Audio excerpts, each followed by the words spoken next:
ಲೋಕಸಭಾ ಚುನಾವಣೆ ಫಲಿತಾಂಶಕ್ಕೆ ದಿನಗಣನೆ ಆರಂಭವಾಗಿರುವ ಮಧ್ಯೆಯೇ ಪ್ರಧಾನಿ ನರೇಂದ್ರ ಮೋದಿ ಅವರು ತಮಿಳುನಾಡಿನ ಕನ್ಯಾಕುಮಾರಿಯಲ್ಲಿರುವ ವಿವೇಕಾನಂದ ಶಿಲಾ ಸ್ಮಾರಕದಲ್ಲಿ 45 ಗಂಟೆಗಳ ಧ್ಯಾನ ನಡೆಸುತ್ತಿದ್ದಾರೆ.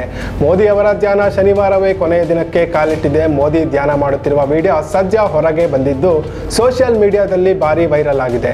ಶನಿವಾರ ಬೆಳಗಿನ ಜಾವವೇ ಎದ್ದ ಪ್ರಧಾನಿ ಮೋದಿ ಭಕ್ತಿಯ ಪ್ರತೀಕವಾಗಿರುವ ಕಾವಿ ಉಡುಗೆ ತೊಟ್ಟು ಹಣೆಗೆ ವಿಭೂತಿ ಮತ್ತು ತಿಲಕವನ್ನಿಟ್ಟು ಕೈಯಲ್ಲಿ ಜಪಮಣಿಯೊಂದಿಗೆ ಮಂತ್ರ ಪಠಿಸುತ್ತಾ ಸೂರ್ಯೋದಯ ವೀಕ್ಷಿಸಿದರು ಮತ್ತು ಸೂರ್ಯನಿಗೆ ಸೂರ್ಯ ವಂದನೆ ಸಲ್ಲಿಸಿದರು.